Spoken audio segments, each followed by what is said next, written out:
नमस्कार, आपका स्वागत है।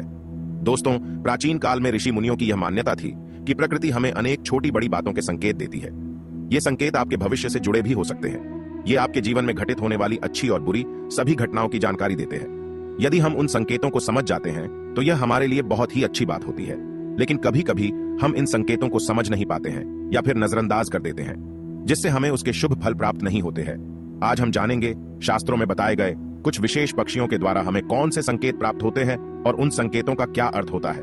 आइए जान लेते हैं विविध पक्षियों के घर पर आने से कौन से संकेत मिलते हैं। साथ ही हम बात करेंगे एक ऐसे खास पक्षी के बारे में जिसका घर पर आना बहुत ही शुभ माना गया है। वह पक्षी साक्षात मां लक्ष्मी का वाहन ही है। अगर ये पक्षी आपके घर पर आकर ये 3 संकेत देता है तो समझ जाइए कि आपके दुखों का अंत होने वाला है। आपका अच्छा समय शुरू होने जा रहा है। आपके जीवन में धन से जुड़ी जितनी भी समस्याएं हैं वह सभी समाप्त होंगी। तो चलिए जान लेते हैं घर पर पक्षी आने से कौन से संकेत मिलते हैं। सबसे पहला पक्षी है कबूतर। दोस्तों, पक्षी शास्त्र में कबूतर को प्रेम संबंधों से जोड़कर देखा जाता है। कई लोगों को कबूतर प्रिय नहीं होता है, लेकिन कबूतर को एक शुभ पक्षी माना गया है। कुछ लोग कबूतर घर में आने पर उसे भगा देते हैं क्योंकि वे गंदगी फैलाते हैं। लेकिन दोस्तों, घर पर कबूतर का आना विशेष संकेत समझा जाता है। यदि आपके घर के मुख्य द्वार पर अथवा खिड़की में कबूतर आकर बैठ जाए तो आपको धन की प्राप्ति हो सकती है। लेकिन कबूतर का घर में घोंसला बनाना शुभ माना नहीं जाता है। यदि आपके घर पर कबूतर आए तो उसे अन्न अवश्य डालें। इससे आपकी मनोकामना पूर्ण होती है। दूसरा पक्षी है मोर। मोर एक बहुत ही शुभ और पवित्र पक्षी माना जाता है। यह मां सरस्वती जी का वाहन होता है। साथ ही यह भगवान कार्तिकेय जी का भी वाहन है। भगवान श्री कृष्ण भी अपने मुकुट में मोर का पंख धारण करते हैं, जिस कारण से यह पक्षी सभी के लिए पूजनीय है।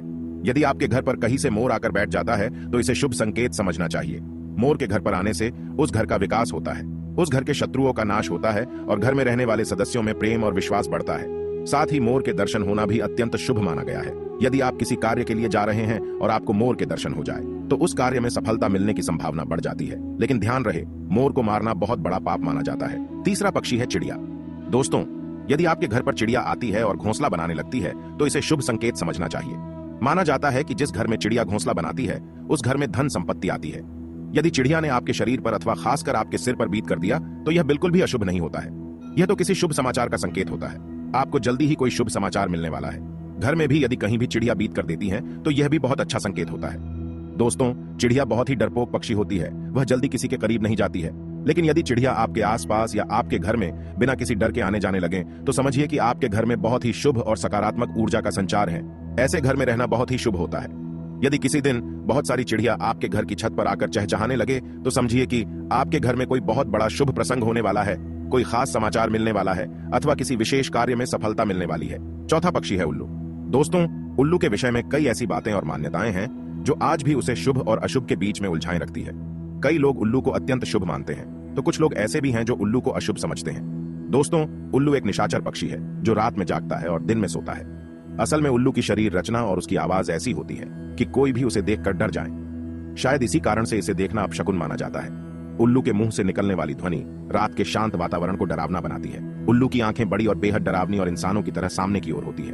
कान भी बड़े होते हैं। चेहरा बादाम के आकार का होता है। उल्लू अपनी गर्दन और आंखों को चारों ओर घुमा सकता है। भयानक दिखने वाले इस पक्षी की आवाज भी बहुत भयानक होती है। ये हमेशा रात में ही चिल्लाते हैं और अपना शिकार करते हैं। इसलिए इनके भयानक रूप के कारण पुराने लोग इसे अशुभ मानते हैं। लेकिन दोस्तों, पुराणों में वर्णित एक कथा के अनुसार लक्ष्मी जी जब स्वर्ग से धरती पर आ रही थी तो उन्हें सबसे पहले प्राणियों में उल्लू ही दिखा था। चूंकि वह रात का समय था तो प्राणियों में उल्लू ही ऐसा था जो जाग रहा था, इसलिए उन्होंने उसी को अपना वाहन बना लिया। इसलिए उल्लू का दिखना या उसकी आवाज सुनाई देना अत्यंत शुभ माना जाता है। पश्चिम बंगाल, आसाम और ओडिशा में तो लक्ष्मी जी के साथ साथ उनके वाहन उल्लू की भी पूजा करने का रिवाज है। कई जगहों पर माना जाता है कि यदि किसी भी गर्भवती महिला को उल्लू दिख जाता है तो यह शुभ संकेत है और यदि उसे उल्लू छू ले तो उसकी होने वाली संतान सौभाग्यशाली होती है। इसी प्रकार उल्लू यदि किसी रोगी को छूकर चला जाता है तो उसका गंभीर रोग भी ठीक हो जाता है। यदि कुछ आवश्यक कार्य जैसे नौकरी, परीक्षा आदि के लिए जा रहे हैं और उल्लू दिख जाएं तो यह भी शुभ माना जाता है। सुबह सुबह यदि उल्लू दिखाई दे या उसकी आवाज सुनाई दे तो यह धन प्राप्ति का संकेत है। इसलिए उल्लू को या उसकी आवाज को कभी भी नजरअंदाज नहीं करना चाहिए। उल्लू की आंखों में आंखें डालकर देखना या उससे नजर मिलाना या मिल जाना यूं तो मुश्किल काम है, फिर भी यदि ऐसा होता है तो यह अत्यंत शुभ होता है। समझ लीजिए कि आप पर धन की वर्षा होने वाली है। इसी प्रकार से कुछ लोग उल्लू का दिखना या उसकी आवाज सुनाई दे जाने को अपशकुन मानते हैं। चूंकि उल्लू की आंखों की विशेषता होती है कि वह एक ही समय पर एक आंख से एक दिशा में तथा दूसरी आंख से दूसरी दिशा में देख सकता है। इसीलिए यह कहा जाता है कि उल्लू यदि दाईं ओर देखकर बोलता है तो यह अशुभ होता है, जबकि यदि बाईं ओर देखकर बोलता है तो इसे शुभ माना जाता है। कहते हैं कि उल्लू जिस घर पर बैठ जाता है वो घर भी जल्दी ही बैठ जाता है, अर्थात बर्बाद हो जाता है। किसी घर पर उल्लू का लगातार बैठना या रोना उस घर और उसमें रहने वाले लोगों के लिए एक अपशकुन का संकेत माना जाता है। साथ ही वहां पर धन हानि या मृत्यु का भी अंदेशा रहता है। वैसे देखा जाए तो शुभ और अशुभ की बहस में उलझा यह पक्षी बहुत शांत होता है। किसानों के लिए तो यह वरदान ही होता है। यह चूहों और इसी तरह के जानवरों का शिकार करता है जो फसलों को नुकसान पहुंचाते हैं, परंतु अब यह भी संख्या में कम होते जा रहे हैं। तंत्र साधना में और विशेषकर दिवाली के अवसर पर लक्ष्मी जी को प्रसन्न करने के लिए बड़ी संख्या में इनकी बलि दी जाती है। इसके नाखून, बाल और पंखों को तांत्रिक क्रियाओं में उपयोग किया जाता है, परंतु ऐसा करने वाले यह नहीं समझते हैं कि उल्लू तो स्वयं ही मां लक्ष्मी जी का वाहन है, उसे मारकर तो मां कभी भी प्रसन्न नहीं हो सकती हैं। इसीलिए यदि आप भी उल्लू के पंख या नाखून खरीदते हैं तो ऐसी भूल कभी ना करें। तो दोस्तों, इस प्रकार से शास्त्रों में इन खास पक्षियों के बारे में बताया गया है। क्या आपके भी घर पर ऐसे पक्षी आते हैं? उम्मीद है आपको यह जानकारी अच्छी लगी होगी। वीडियो को लाइक जरूर करें, कमेंट में जय मां लक्ष्मी अवश्य लिखें, साथ ही चैनल को सब्सक्राइब करें। आप सभी का धन्यवाद।